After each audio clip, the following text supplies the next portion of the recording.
cheeselings, good evening. Today I'm going to be eating some more cheese. Let's see what it is. Today I am going to be eating Applebys Cheshire, which is an ancient cow's milk pasteurised cheese from the Cheshire, Denbighshire, Flintshire, Shropshire and Staffordshire counties of England, in the UK obviously. This is described as a hard, dense but crumbly cheese. It's cloth wrapped, which gives it quite unique rind, if you can see that.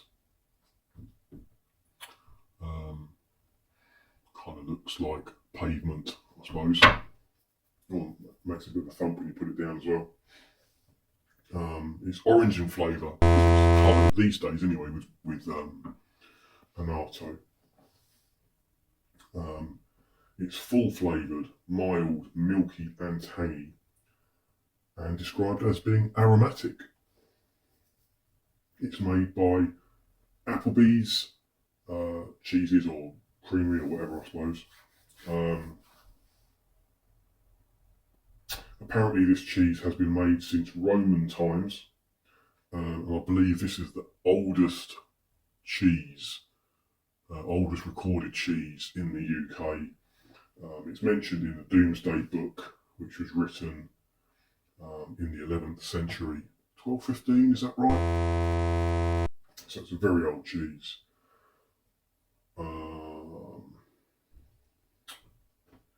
It is, how long has it matured for?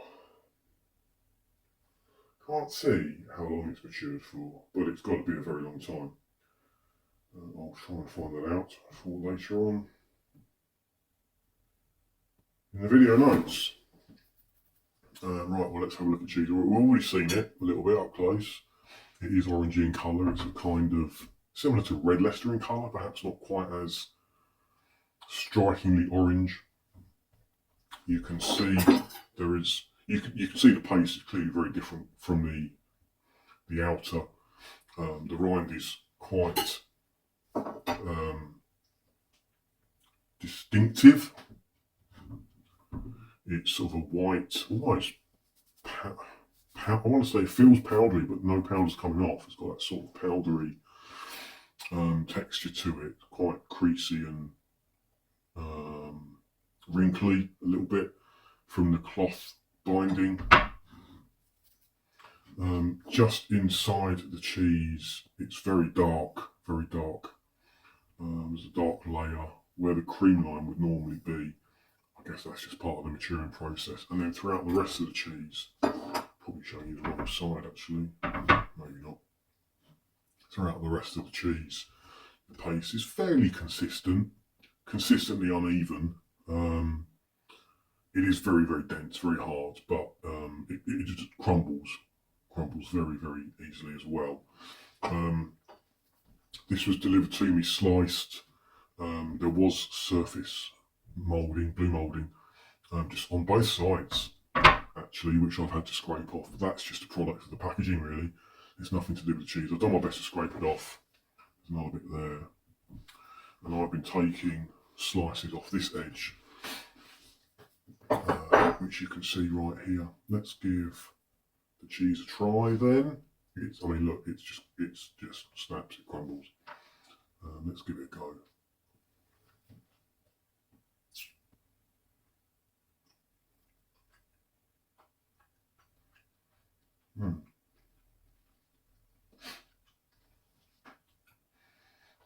So, first of all, I didn't smell it. The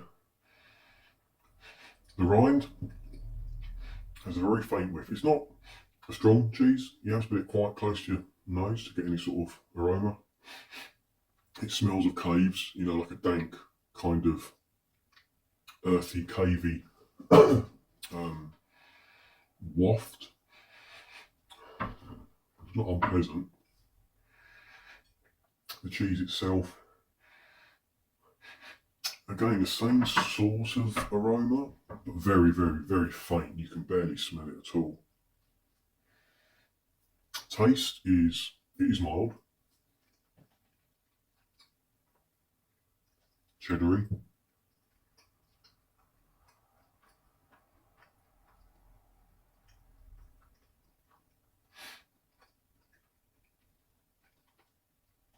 It is quite milky and creamy. I suppose there's a hint of sweetness, hint of saltiness, very more as you just coat. It coats the surface of your tongue and the roof of your mouth.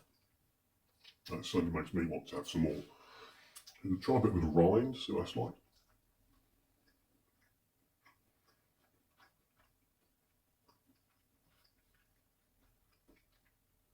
Don't know if you're supposed to eat rind or not, but it is edible. It does taste of caves. It's not unpleasant though. Nice. So what shall I eat it with? You'll be pleased to know that I've scared off the evil cat monster, because just before I started recording this video, she jumped up onto the table, nearly sending everything flying everywhere. So I've pushed her off and she's run outside to hide. So we might get some peace and quiet. I suspect this cheese is going to be really good with something sweet, chunky, crunchy, a bit like Red Leicester. I'm thinking of this is like a cross between a Red Leicester and a cheddar. A crumbly Red Leicester / cheddar hybrid. So I'm thinking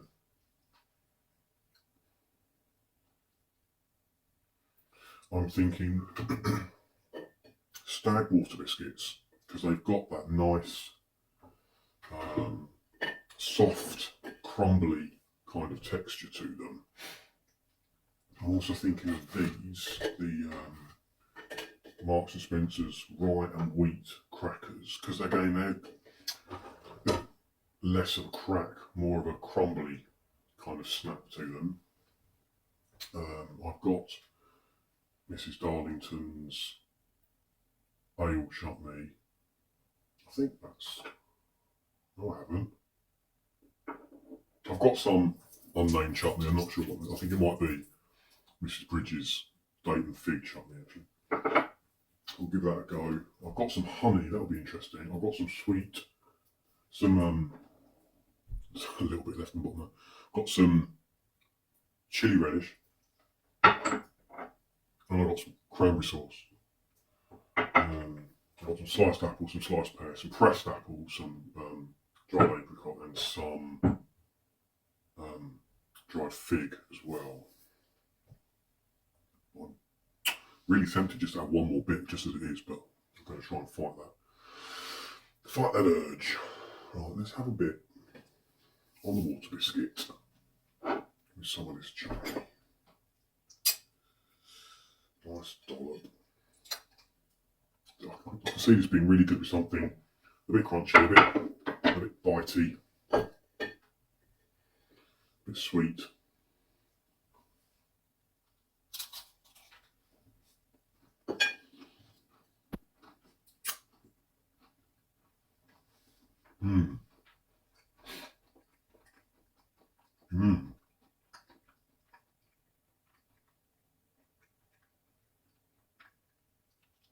The cheese is mild, but it holds its own. This is actually a really good relish to have with it, because it's not overpoweringly sweet. It's not overpoweringly fruity. It's a really good complement for this. This is the date and fig.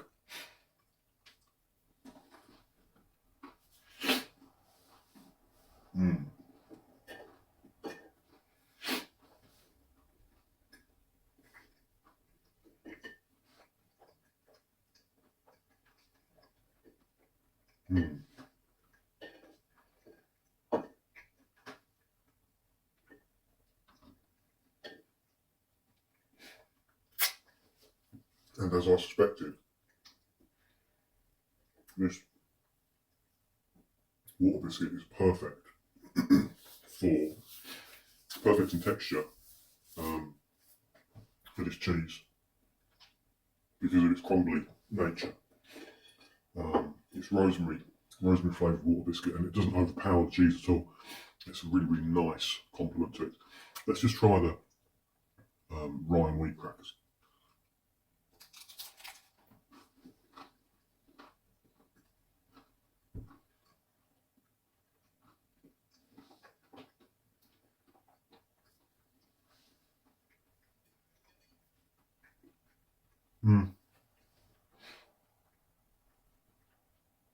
That's really nice as well. Definitely this sort of texture of cracker works well. I had a little bit more chutney on that, maybe a little bit too much, but it's really, really good.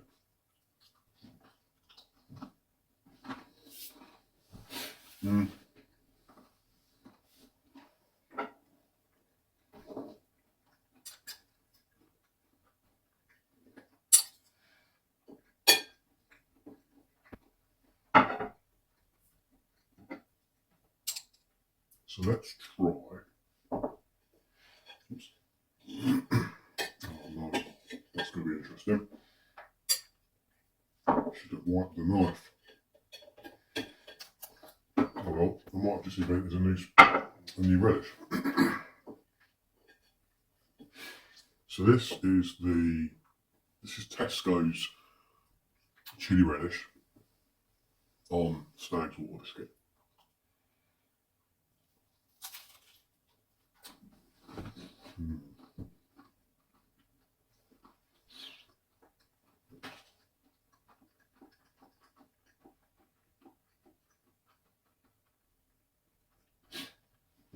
Quite a mild relish. It's not overly spicy. You need a fair bit on there.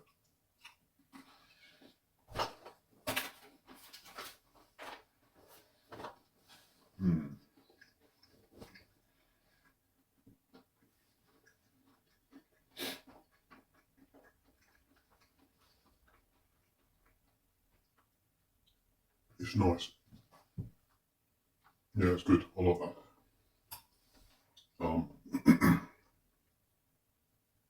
Yeah.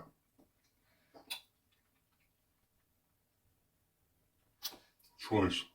This is honey with, because I had a dirty knife, it's still got some of the chili relish on it.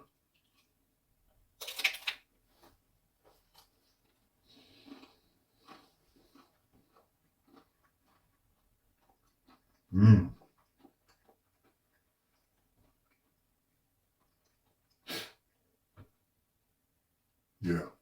I'd say if anything, the honey is just a little bit too on the sweet side.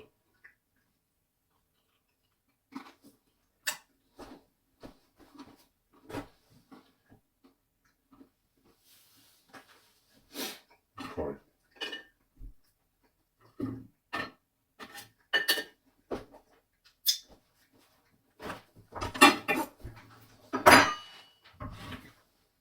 Let's slice some more. It cuts nicely. It'd be difficult cutting it too thin because it would just crumble. I'll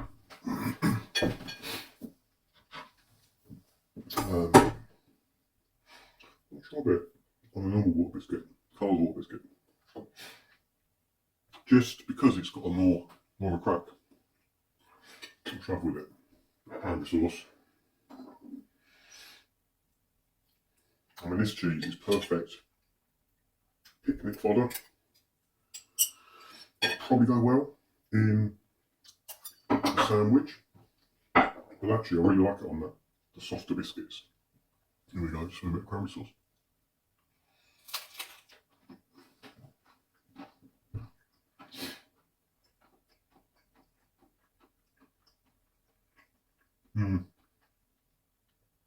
Not convinced.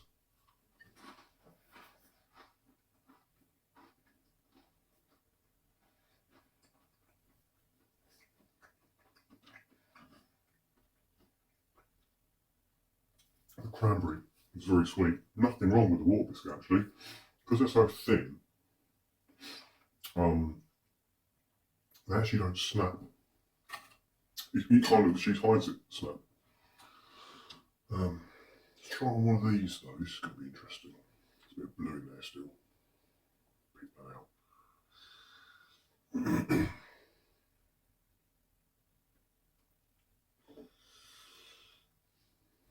It's quite a lot of cheese. Let's swap that over. What should I have? Cranberry's a little bit too sweet. Try with a bit of fig. Why the hell not? Okay, this is on a Peter's Yard sourdough cracker.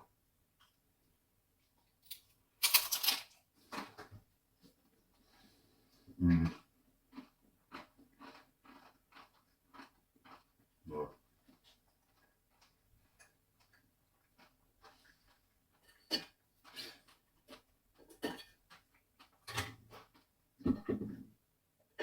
I mean, the fig's really good.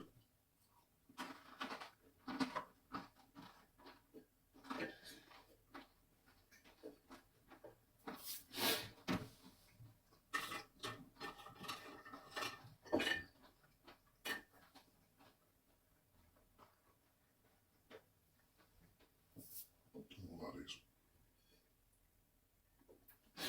The fig's really good. But the Peter's Yard cracker is just too sharp. It's too crunchy. So let's go back to the water biscuit. Stags water biscuit. We'll try that with fig.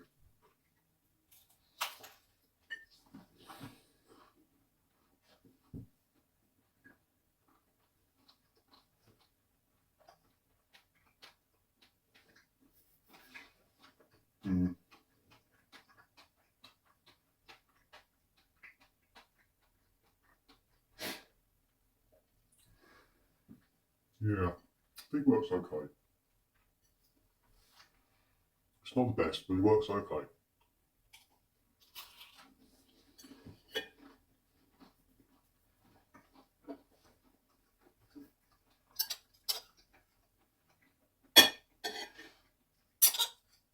But I think of them all, this wins hands down. Doesn't matter which cracker, either of these crackers. But the Mrs. Bridges date and fig chutney is just beautiful. So, just the right level of sweetness, just the right level of chunkiness. And on a soft dish cracker is brilliant. Absolutely amazing.